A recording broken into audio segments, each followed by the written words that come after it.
వాళ్ళు లేకపోలేదు. బట్ ఈ రెండింటికి కూడా ఆవిడెక్కడ చెలించట్లా.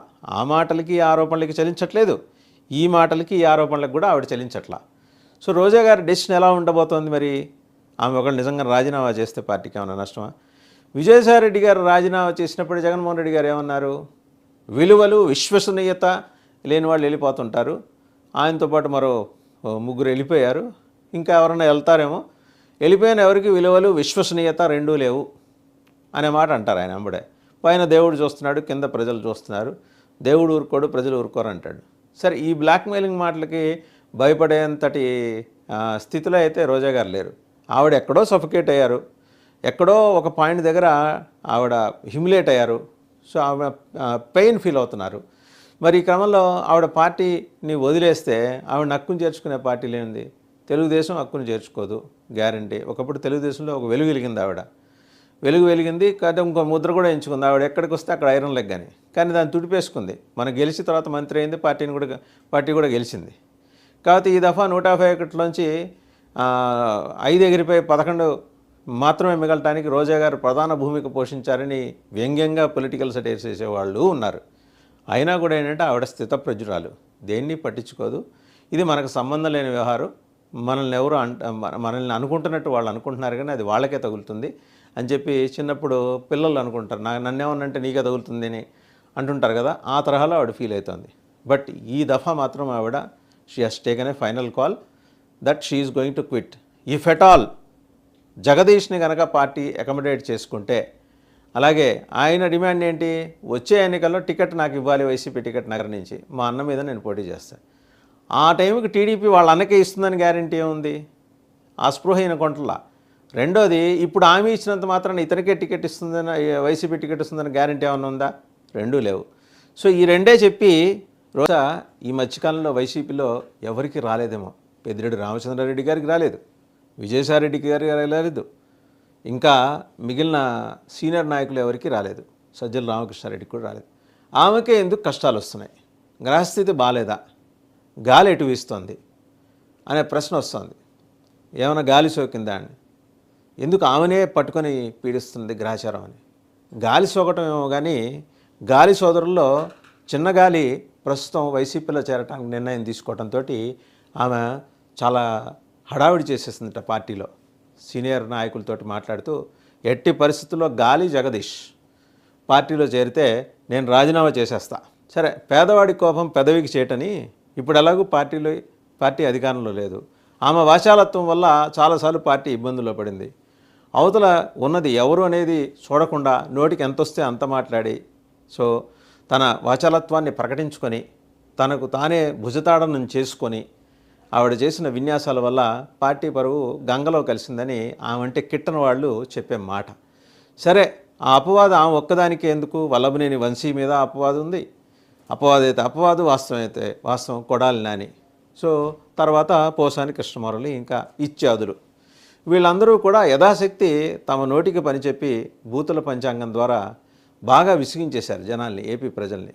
తెలుగుదేశాన్ని కాదు వాళ్ళు విసిగించింది, తెలుగుదేశం పార్టీని కాదు, ఏపీ ప్రజలను విసిగించారు. ఊరు నాయనో వీరు మైకి ముందుకు వచ్చి ఏం మాట్లాడతారో ఏంటో, ఇంట్లో పిల్లలు ఉంటే పక్కనికి పంపించేసి వాళ్ళు వింటమో, లేకపోతే పిల్లల సమక్షంలో వింటం ఎందుకని చెప్పేసి టీవీలో ఆపేయటమో స్విచ్ ఆఫ్ చేయటమో చేసేవాళ్ళు. ఇవాళ ఆవిడ ఇంతకుముందు మాట్లాడిన మాటలే ఇవాళ ఆమెకు శాపమై కూర్చున్నాయి. ఇంతకీ సరే, ఒకసారి నగరి నియోజకవర్గాన్ని దగ్గరికి వద్దాం. చిత్తూరు జిల్లా నగరి నియోజకవర్గాన్ని నుంచి ఆమె 2 సార్లు ఎన్నికైంది. రెండోసారి ఆమెకు మంత్రి పదవి ఇచ్చారు. సరే, ఓకే, అంతటితో అయిపోయింది. ఇప్పుడు ఆమె ఓడిపోయింది కదా, మనకి ఈ OLX బ్యాచ్ ఎందుకు, కొత్త తరాన్ని తీసుకొద్దాం అని చెప్పేసి జగన్మోహన్ రెడ్డి గారికి ఆయన సలహాదారులు ఎవరో చెవిలో ఇలా ఊదారట.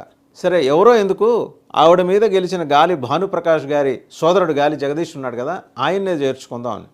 ఆయన్నే ఎందుకు చేర్చుకోవాలి? గాలి జగదీష్ వాళ్ళకి తన అన్నకి పట్టల్లా, ముద్దుకృష్ణనాయుడు గారి కుమారులు ఇద్దరు కూడా పట్టల్లా.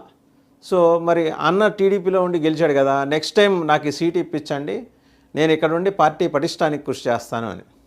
ఇప్పుడు ఆయనకు కూడా, జగన్మోహన్ రెడ్డి గారికి కూడా కావాల్సిందంటే రెడ్డేతర సామాజిక వర్గం నుంచి ఒక బలమైన నాయకుడు, లేదా పేరున్న నాయకుడు, బలం లేకపోయినా పేరున్న నాయకుడు వచ్చి చేరితే ఏదో ఒక రకంగా వార్తల్లో నిలిచే ఒక నాయకుడు. నాన్ రెడ్డి అయితే నగరిలో మళ్ళీ తిరిగి పాగా వేయగలం కదా అని జగన్మోహన్ రెడ్డి గారికి ఆయన సలహాదారులు ఎవరో ఊదేశారు చెవిలో. గాలి జగదీష్ అమితంగా నచ్చేశాడు జగన్మోహన్ రెడ్డి గారికి.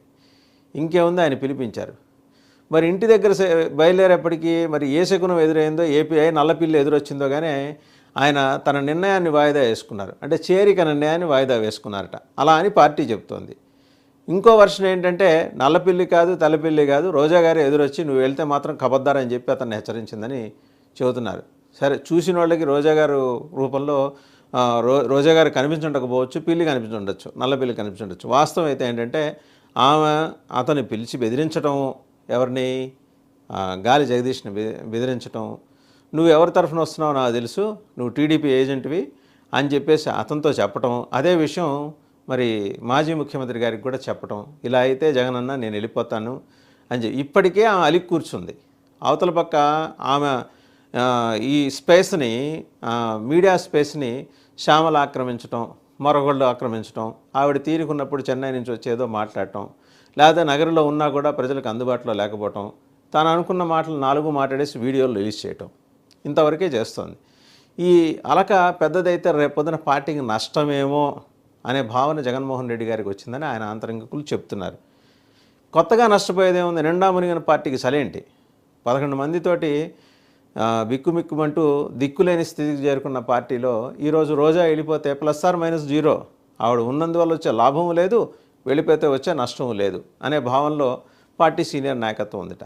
దీనికి తోడు పెద్దిరెడ్డి రామచంద్రారెడ్డి గారు రోజా గారి ఎదుగుదలని ఏ రోజు ఆయన హర్షించలేదు. అది వాస్తవం. ఆయన తెలుగుదేశంలో ఉన్న తన ప్రత్యర్థుల కన్నా కూడా రోజా గారి ఎదుగుదలని అనుక్షణం అడ్డుకట్ట వేస్తూ, ఎదుగుదలకి అడ్డుకట్ట వేస్తూ ఆయన తీసుకున్న నిర్ణయాలు కానీ, ఆమెను సఫికేట్ చేసిన తీరు కానీ, ఆమె తన ఆంతరింగికుల దగ్గర చెప్పుకొని వాపోయిన సందర్భాలు కోకొల్లలు. సో ఎన్నోసార్లు ఆవిడ చెప్పుకున్నారు పెద్దిరెడ్డి రామచంద్రారెడ్డి గారి కారణంగానే. పెద్దిరెడ్డి గారు ఏంటంటే బయట పార్టీయే కాదు, తెలుగుదేశమే కాదు, సొంత పార్టీలో వాళ్ళని కూడా ఆయన ఇబ్బంది పెట్టారని. సరే, ఆయన ఎలా వేధింపులకు గురి చేశారు, ఇబ్బంది పెట్టారంటే చాలా కథ చెప్పుకోవాలి పెద్దిరెడ్డి గారి గురించి. పర్టికులర్గా ఈ నియోజకవర్గం గురించి మనం మాట్లాడుతున్నాం కాబట్టి. ఈరోజు భానుప్రకాష్ తమ్ముడు గాలి జగదీష్ వచ్చి వైసీపీలో చేరితే రోజాకు వచ్చే నష్టం ఏంటి, వైసీపీకి వచ్చే లాభం ఏంటి అనేది ఎనలైజ్ చేసుకుంటే వైసీపీకి వచ్చే లాభం ఒప్పిసినంత లాభం ఉంది. ఇప్పటివరకు ఉన్న రెడ్డి ముద్ర పోగొట్టుకుంటుంది. గాలి కుటుంబం నుంచి వచ్చిన ఒక యువకుడు ఈరోజు వైసీపీ కోసం పనిచేస్తున్నాడు. మంచి నిర్ణయం ఇది. సో అతన్ని వెల్కమ్ చేయాలని. మరి అతను ఎందుకు రాలేదు? ఆల్రెడీ వచ్చి జగన్మోహన్ రెడ్డి గారిని కలిసి ఆ కండువా ఏదో కప్పించేసుకొని మామ అనిపించుకొని వెళ్ళాలి. కానీ ఆయన రాలేదు. ఎందుకు రాలేదు అనే దగ్గర చర్చ నడుస్తుంది. సరే, అసలు గాలి బ్రదర్స్కి రోజా గారికి ఉన్న పంచాయతీ అంటే ఏం లేదు. వాళ్ళ ఆధిపత్యానికి అవకాశం ఇస్తే వీళ్ళు మొత్తం రోజా గారి